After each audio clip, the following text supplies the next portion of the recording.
Bear Independent Brief, 31 October 25. Hallows Eve. Act accordingly. Gold surged past $4,000 per ounce in 2025, but of course the rally wasn't really about gold becoming more valuable. According to Institute of Business Science professor Adrian Seville put it, quote, "It's not that gold is worth more, it's that the dollar is worth less," end quote. One of you in the comments said something along the lines of, "Hey, less vocal, Fry." Okay, well, I have a solution for you and everybody else that has issues with audio or whatever. Go to www.wah.com, put in your email address. You'll get a free tampon in the mail, and you'll be automatically unsubscribed from Bear Independent. The BRICS nations, Brazil, Russia, India, China, South Africa, Saudi Arabia, Venezuela, et al., accumulated over 6,000 tons of gold in 2025 alone. That's kind of a lot of gold. I mean, if a little bit of that fell off the back of a truck, that'd be all right. You know what I mean? Representing roughly 20% of all central bank gold reserves worldwide. Strategic decoupling of the U.S. dollar in anticipation of gray zone warfare or which we're already at, BT dubs, or hot conflict. Russia holds about 2,500 tons, China just over 2,000 tons, and India nearly 1,000 tons. They're all buying fiercely and steadily. Meanwhile, Brazil and South Africa are minnows at about 100 tons each. I feel like we could, if the Bear Nation, gentlemen, mobilize. We're taking on Brazil. Go. I feel like we could probably take one of these small countries, 100 tons of gold. No, we're not going to, because thou shalt not steal. I'm just saying, what a useful, interesting mental exercise. This is an indicator of a coordinated power shift away from dollar dominance. You think? China's role goes beyond central bank purchases, as Chinese households are driving massive demand through gold ETFs and physical withdrawals from the Shanghai Gold Exchange, which hit 118 tons in September alone. Apollo, I'm over here thinking I'm something because I just got another small box from JM Bullion in the mail, and the world is like, yo, how many tons of gold you got? Which, by the way, how many tons of gold we got? Remember Doge? Remember early on in Trump 2.0, it's like, yeah, the Department of Government Efficiency, and we might audit Fort Knox. It's like, we might do it, folks. We're going to go in there. We're going to have some inspectors, maybe Inspector Gadget. It's too early to tell. He's a very busy man. We're going to look at the gold. We're going to go, yes, it's gold. Okay, how much do we have? A lot. And it's going to be wonderful. What happened to that? Gone. That never happened. It should happen. And it leads people to make the conclusion that there's no gold there, or the gold that's supposed to be there isn't as much as it should be, or maybe one of these or several of these traders that we've had in power over the last, and not just at the executive level, but the entrenched bureaucracy they've just fleeced this thing over and over and over again. Rabbit hole. Apollo Global Management Chief's economist Torsten Slok, we've talked about Torsten Slok before, notes that, quote, China's playing a key role. I really want to do the Swedish meatball chef voice for this, but we're not going to. China is playing a key role in the ongoing rise in gold prices because of central bank buying, arbitrage trading, and increased speculative and safe haven demand among Chinese households, end quote. Also, China's economy is in ruins. Also, just while we're all on the up and up here, so's ours. Also, today appears to be, for the foreseeable future, the last day of Supplemental Nutrition Assistance Program benefits, aka SNAP, which means potentially tomorrow, the Hunger Games start. This is right. This is pre-record. It's pre-record.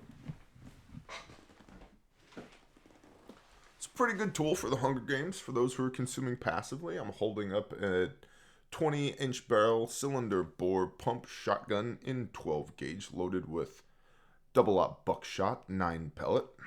Yeah, this is pretty good, and it's got a light on it. Always have a light. PID. It's pretty good. Very devastating at close range, but rounds limited and heavy ammunition, heavy bulky ammunition. I think the preferred platform. Stay. You behave yourself, young man. Something more along these lines. This is a 5.56 caliber AR-15 platform. You know, something like this. You know, set up for a little bit of day fighting, a little bit of night fighting. This is probably where you're gonna want to be, simply because of the detachable box magazines. You know what I mean? And yeah, this is probably for the zombie apocalypse, when the zombies start walking up on your doorstep demanding the redistribution of your wealth.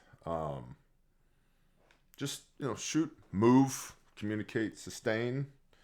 Ecclesiastes, a 3-stranded cord is not easily broken. A 3-stranded cord is not easily broken. It's much simpler, much more effective at doing things like fire and maneuver with a 3-stranded cord. Yeah, see what I'm saying? I told my family and my friends, until this SNAP benefit thing is resolved, obtaining groceries is now an op, and it will be treated as such. So you do you, whatever you're into. Yeah, it could be a nothing burger. I hope it's a nothing burger. I genuinely do. However,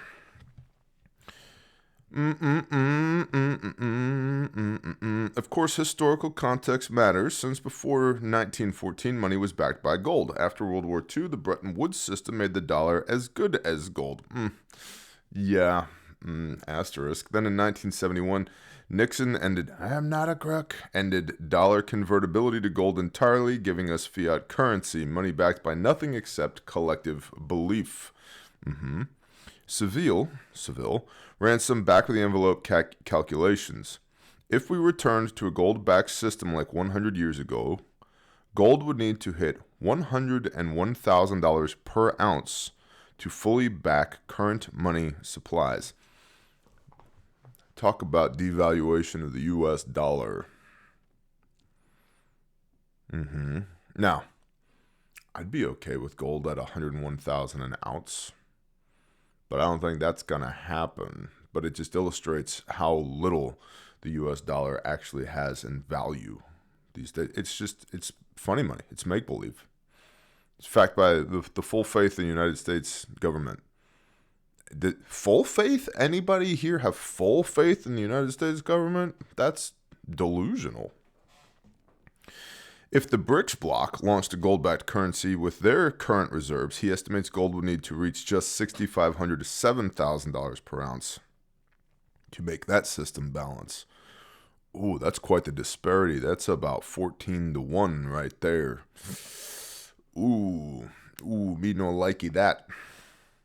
Sounds like we're going to discover oil in Brazil, Russia, India, China, South America, Saudi Arabia, and we're going to have to go liberate those poor oppressed folks and give them their freedoms. If you're catching my drift. Let's look at geopolitics. Russia and China control about 74% of gold reserves within BRICS, and when Trump threatened 100% tariffs on China, the gold price crossed 4,000 as confidence in the greenback eroded. China responded with restrictions on rare earth exports, materials vital for everything from electric vehicles to missile guidance systems. China controls over 2/3 of the world's rare earths and 70% of rare earth mining globally, Belt and Road Initiative, plus 90% of processing.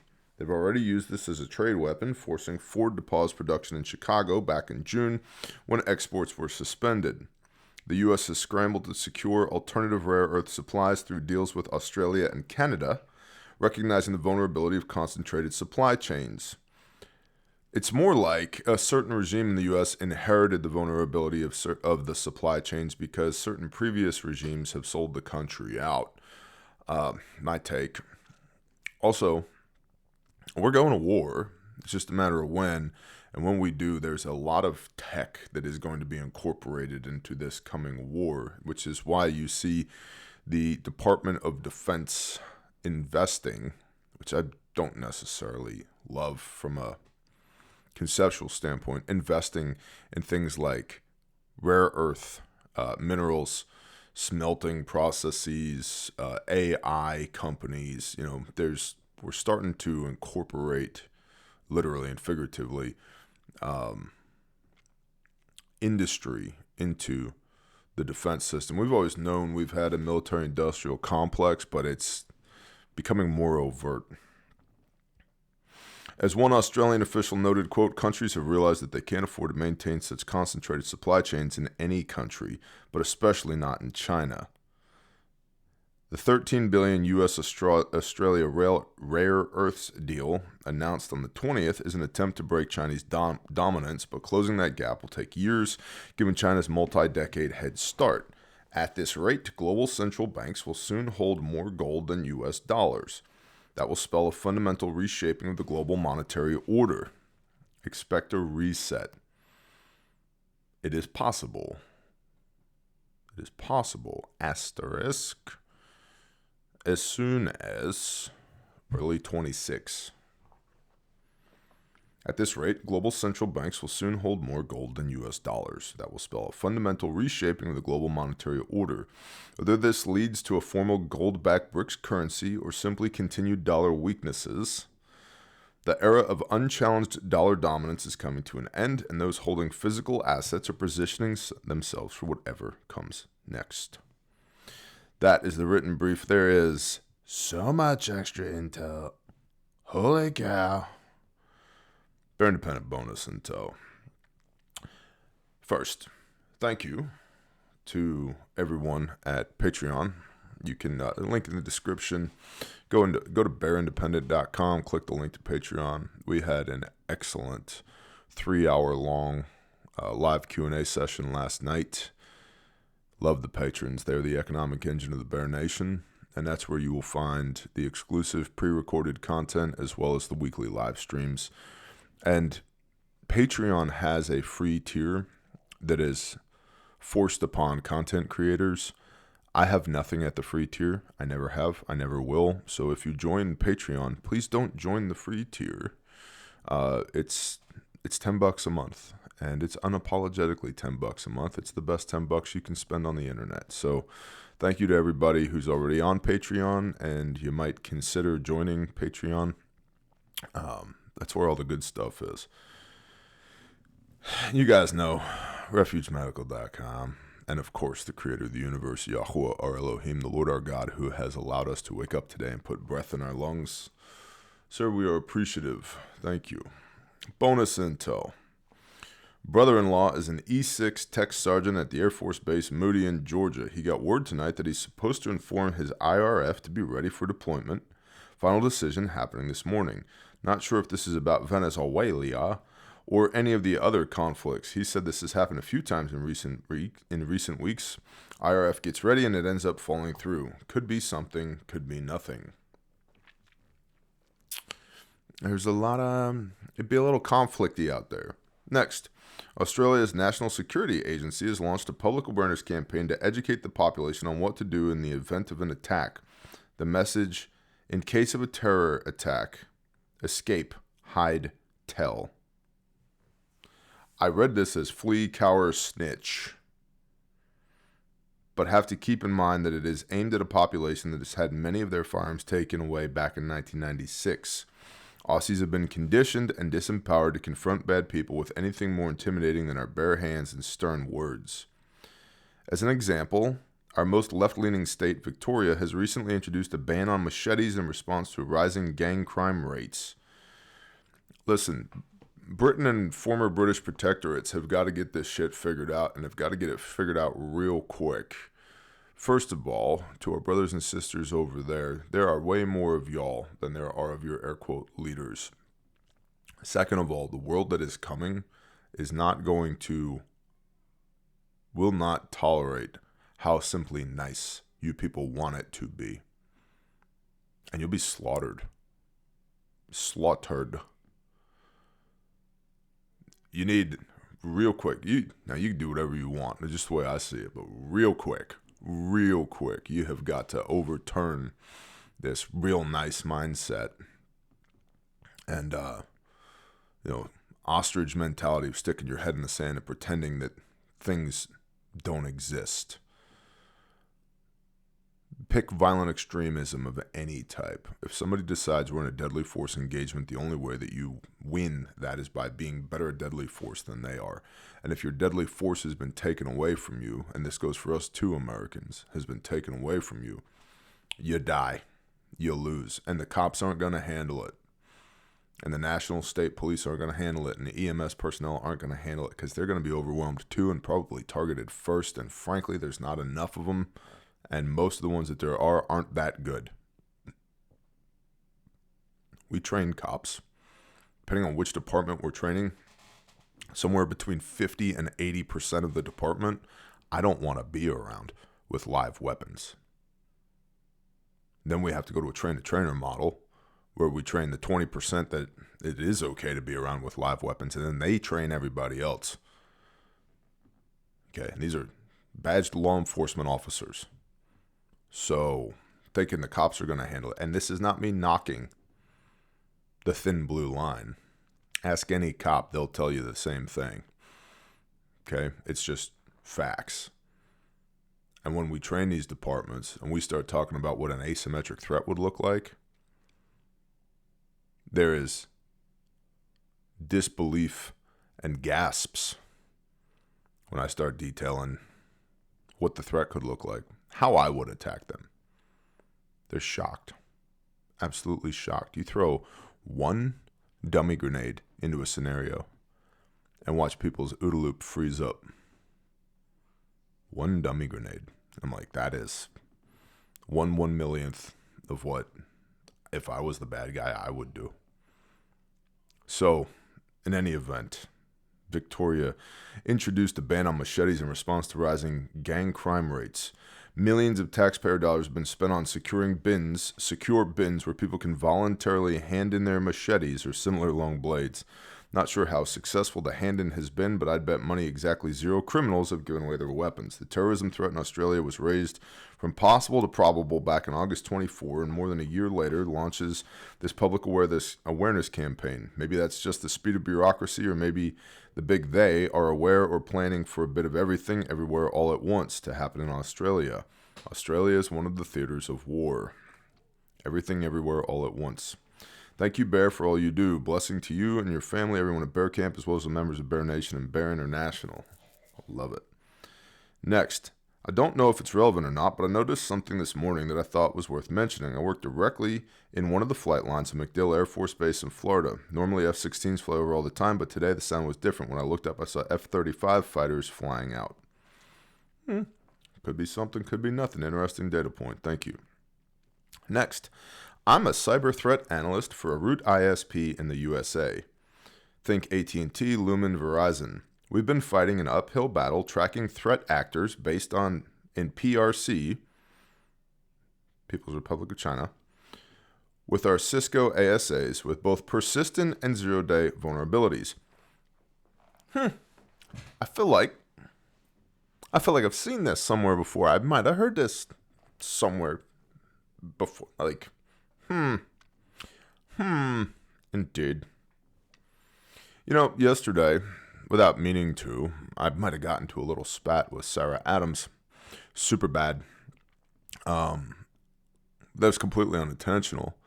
I reposted something that she had put out on X talking about how the national NTCT,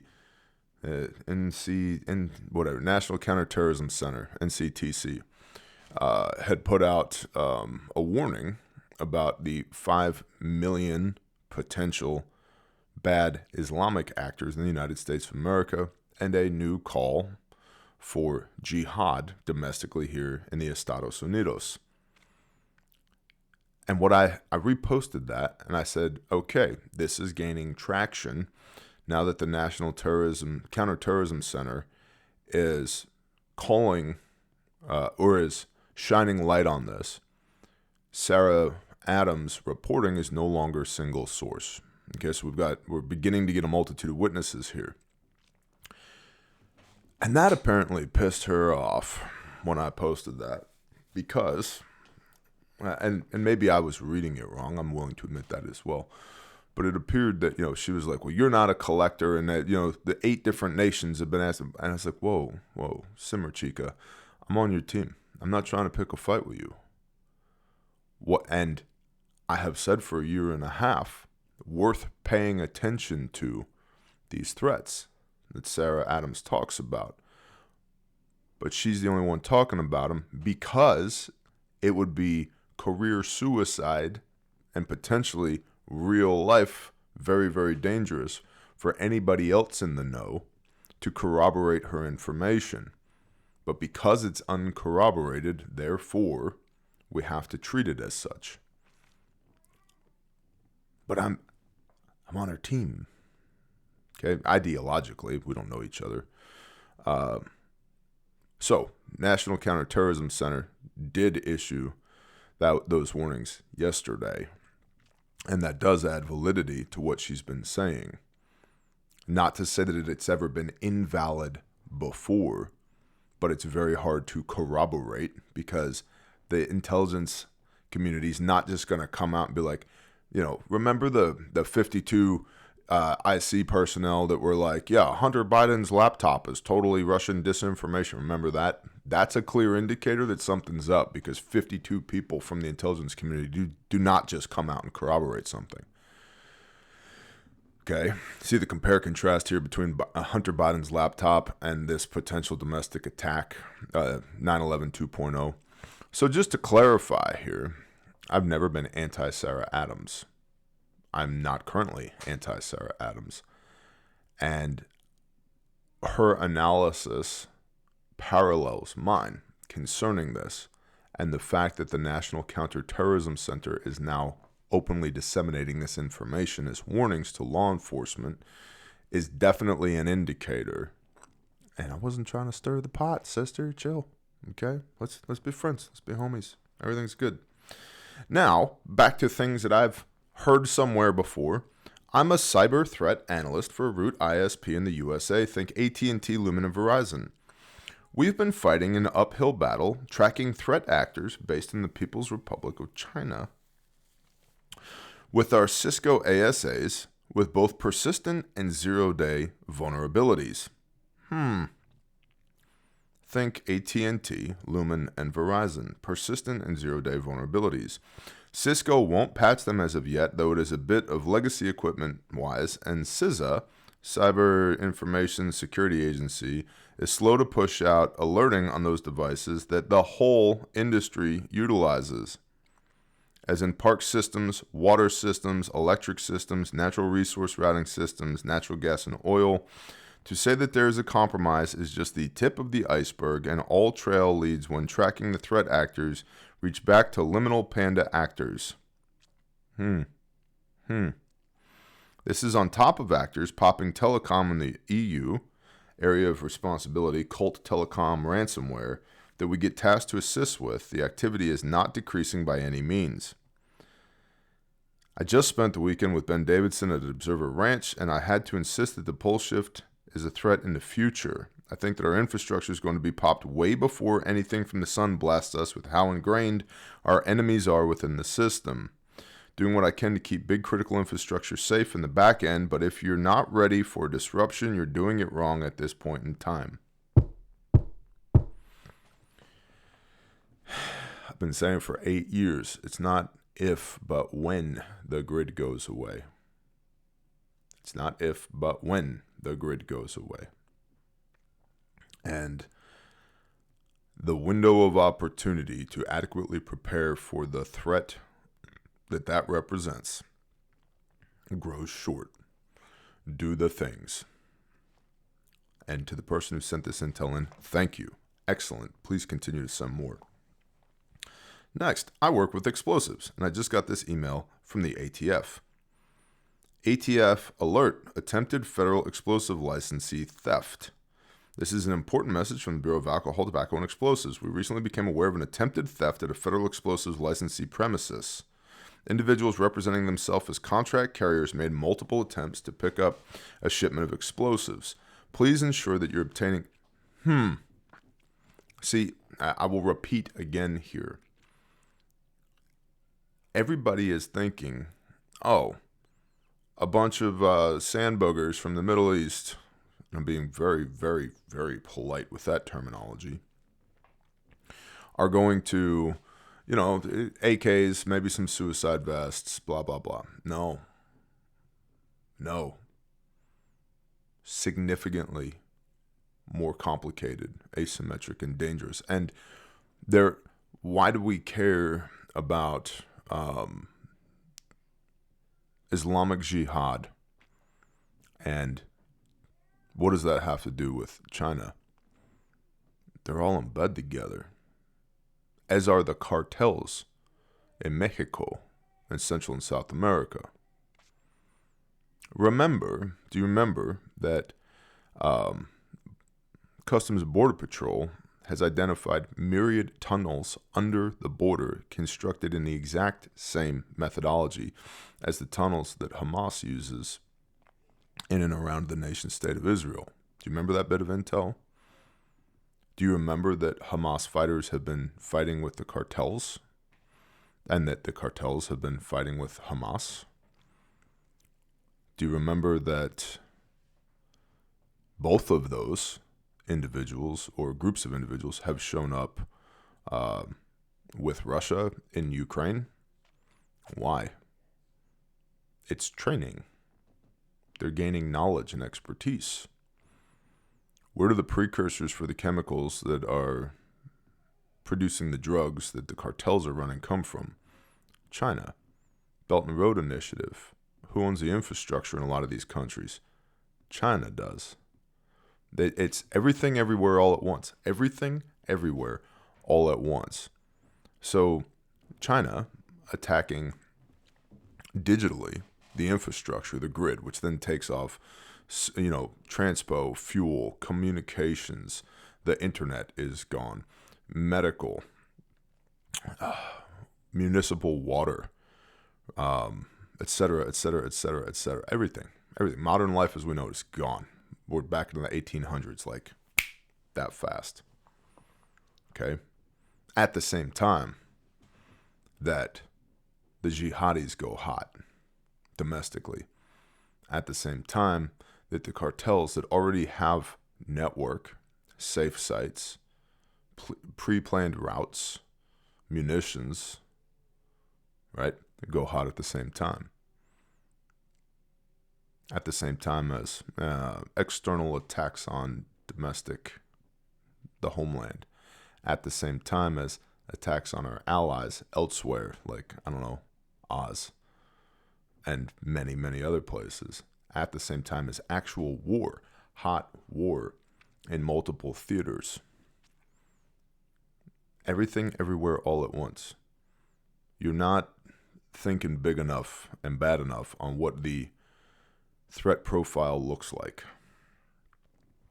So, people are pretending that they are carriers trying to steal semi-loads of explosives per the ATF.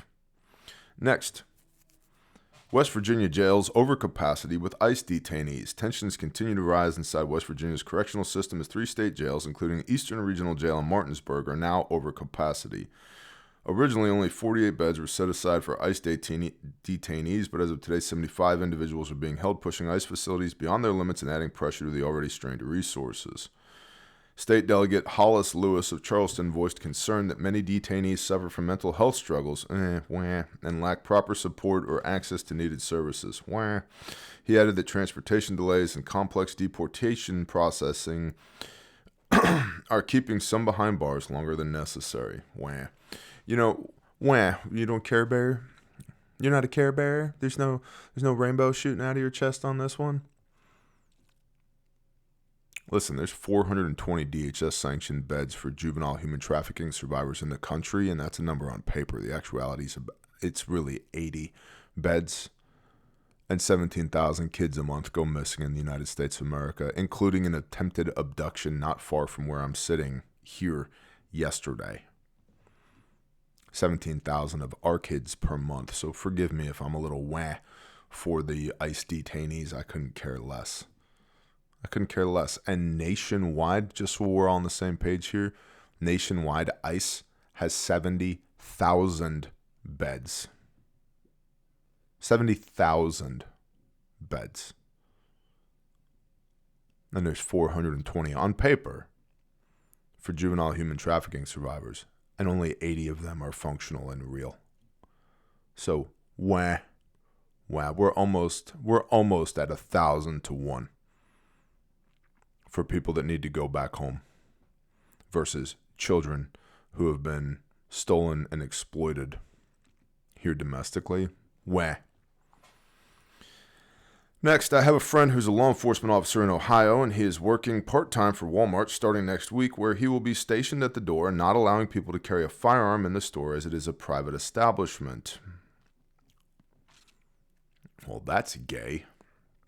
So his job is to tell people they cannot carry in the store and must leave it in the car while shopping.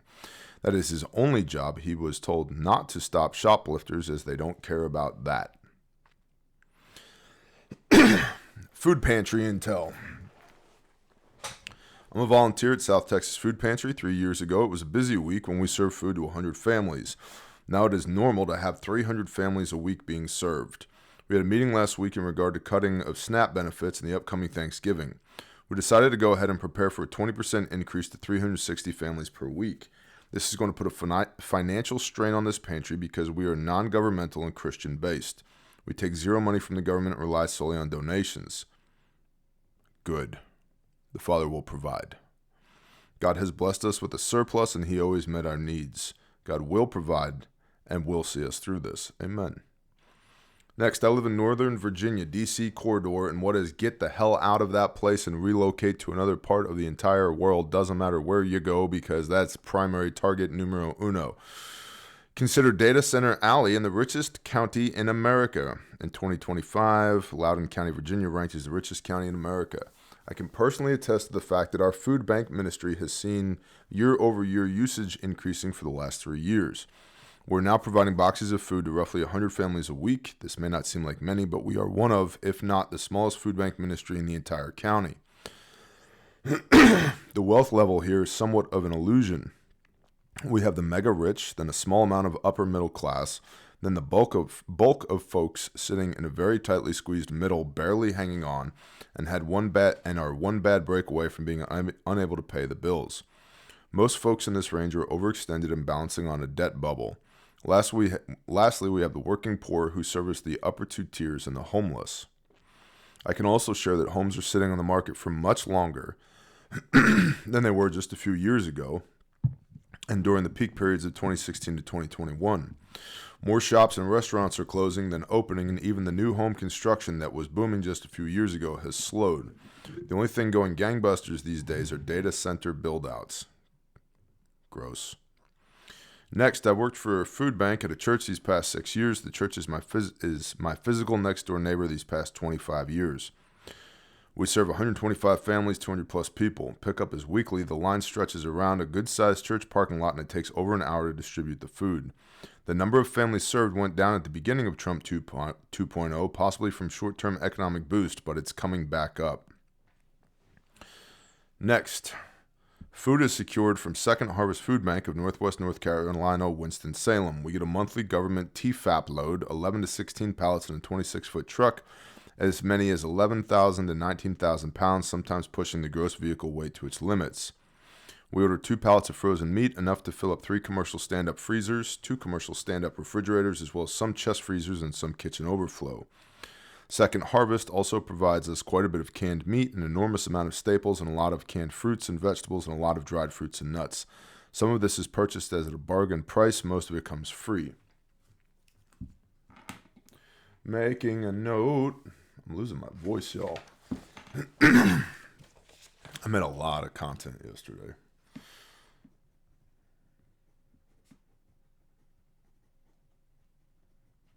Yes, even I make notes from my own intel.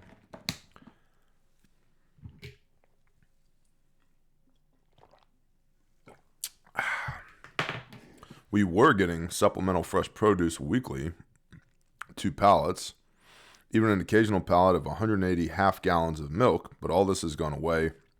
First the milk and now the produce. Now those fresh fruit and vegetables need to be ordered on the monthly pickup. I suspect the milk is no longer forthcoming. Fresh items that come in are typically seasonal. A lot of squash in the spring, apples in the fall, sweet potatoes as well, regular grapes. It is worth noting that Second Harvest automated their order system, and that has become slightly less effective through the growing pains.